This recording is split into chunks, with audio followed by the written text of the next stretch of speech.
Delhi car வெடிப்பு சம்பவம் தொடர்பாக பிரதமர் மோடி தலைமையில் நடைபெற்ற மத்திய அமைச்சரவை கூட்டத்தில் எடுக்கப்பட்ட முடிவுகள் குறித்து செய்தியாளர்களிடம் விளக்கம் அளிக்கிறார் மத்திய அமைச்சர் அஸ்வினி வைஷ்ணவ். அந்த நேரலை காட்சிகளை தற்போது பார்க்கலாம். Unwavering commitment to a policy of zero tolerance towards terrorism in all its forms and manifestations. The cabinet also recorded its appreciation for the statements of solidarity and support from many governments around the world. The cabinet notes with appreciation the timely and coordinated response of the authorities, security agencies and citizens who acted with courage and compassion in the face of adversity. Their dedication and sense of duty are deeply commendable. The cabinet directs that the investigation into the incident be pursued with the utmost urgency and professionalism so that the perpetrators, their collaborators and their sponsors are identified and brought to justice without delay. The situation continues to be closely monitored at the highest levels of the government. The cabinet reaffirms the government's steadfast resolve to safeguard the lives and well-being of all Indians, consistent with its enduring commitment to national security and the safety of every citizen. इसका हिंदी प्रारूप भी आपके साथ share किया जाएगा और बाकी दूसरे फैसलों पे आता हूं मैं. आप सबको व्हाट्सएप कर सबको जल्दी आराटाई कर देंगे. साथियों, आज 3 बड़े और फैसले लिए गए इस रेजोल्यूशन के बाद में. सबसे पहला एक नया एक्सपोर्ट प्रमोशन मिशन लॉन्च किया गया है 25,060 करोड़ रुपीस का. बहुत ही कॉम्प्रिहेंसिव मिशन है, इसके डिटेल में मैं जाऊंगा. दूसरा, क्रेडिट गारंटी स्कीम एक्सपोर्टर्स के लिए. आज की जो परिस्थितियां हैं उन परिस्थितियों में क्रेडिटर्स हमारे एक्सपोर्टर्स को कैसे सपोर्ट करें उसके लिए credit guarantee scheme 20,000 crore rupees की आज अप्रूव हुई है कैबिनेट में माननीय प्रधानमंत्री जी के नेतृत्व में. और तीसरा, हमारे जो क्रिटिकल मिनरल्स का प्रोडक्शन है उसके ऊपर कानून में एक अमेंडमेंट किया गया है जिससे कि critical mineral production can increase in our country.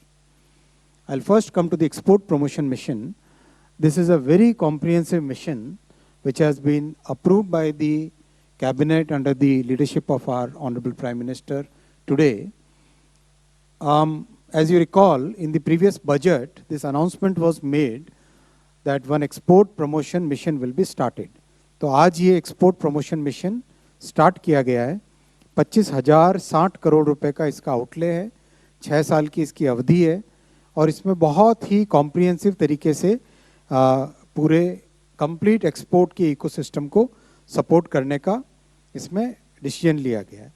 Priority उन सेक्टर्स को दी जाएगी जिनके ऊपर अभी एक एडवर्स इम्पैक्ट है, जैसे टेक्सटाइल है, लेदर है, जेम्स ज्वेलरी है, इंजीनियरिंग गुड्स और मैरीन प्रोडक्ट्स हैं. 2 इसके पिलर्स हैं. पहला पिलर है निर्यात प्रोत्साहन और दूसरा है निर्यात दिशा. फर्स्ट पिलर इज निर्यात प्रोत्साहन एंड सेकंड वन इज निर्यात दिशा. इसका कंप्लीट डिजिटल इम्प्लीमेंटेशन होगा कॉमर्स मिनिस्ट्री में. निर्यात प्रोत्साहन आपके सामने अभी ये प्राइमरीली क्रेडिट की अवेलेबिलिटी और क्रेडिट की कॉस्ट कम हो उस पर फोकस किया गया है. निर्यात प्रोत्साहन is focused more on availability of credit and reducing the cost of capital. सबसे पहला इसका एलिमेंट है वो है interest subvention for pre and post shipment credit. अगर हम ग्लोबली भारत की इंटरेस्ट रेट्स को देखें तो कॉम्पिटिटिव बनाने के लिए इंटरेस्ट रेट्स को कम करना, उसमें इंटरेस्ट सबवेंशन देना इस एलिमेंट का पर्पस है. और बहुत बड़ा फोकस रहेगा एमएसएमई एक्सपोर्टर्स और within that category micro and small will be given utmost priority. Second, alternative trade instruments. आप सब जानते हैं bill discounting और export factoring is a very important way by which people secure their payments. तो उसमें एक level और deep जाना. मान लो एक एक्सपोर्टर है जो इंजीनियरिंग के गुड्स बना रहा है. अब वो एक्सपोर्टर अपना रॉ मटेरियल कुछ फैब्रिकेटेड आइटम्स अगर मान लो खरीद के लाता है, उसके जो सप्लायर हैं अगर उनको भी क्रेडिट की गारंटी मिले, उनको भी क्रेडिट अगर बेटर मिले, तो उसके लिए cost of raw material, cost of components कम हो जाएगी, तो वो दुनिया में और ज़्यादा कॉम्पिटिटिव हो सकेगा। तो ये जो first level, second level, third level support का इसमें प्रोविज़न रखा गया है, ये बहुत इम्पॉर्टेंट है। और दुनिया के कई देशों से ये जो लर्निंग्स आई हैं, कैसे दुनिया में एक्सपोर्टर आगे बढ़े, वो लर्निंग यहाँ पे इम्प्लीमेंट की जा रही है। थर्ड, इजी क्रेडिट हो, उसके लिए ई कॉमर्स एक्सपोर्टर्स के लिए क्रेडिट कार्ड बनाया जाएगा, वो लॉन्च किया जाएगा। Fourth, collateral support for export credit. अभी भी हम जानते हैं एक्सपोर्ट क्रेडिट में कई बार वर्किंग कैपिटल मिलता है, कई बार टर्म लोन मिलता है, फिर भी कहीं ना कहीं कुछ न कुछ गैप रह जाता है।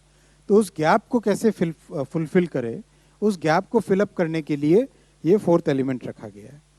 और लास्ट है, जो कुछ हाई रिस्क मार्केट्स होते हैं, वहाँ पर छोटे एक्सपोर्टर्स नहीं जा पाते हैं, एमएसएमई एक्सपोर्टर्स वहाँ पे नहीं जा पाते हैं, क्योंकि उनकी क्रेडिट की अवेलेबिलिटी, क्रेडिट की कॉस्ट, फिर क्रेडिट को गारंटी करना, एक्सपोर्ट के बिल को डिस्काउंट करवाना, वो सब बहुत महंगा पड़ जाता है।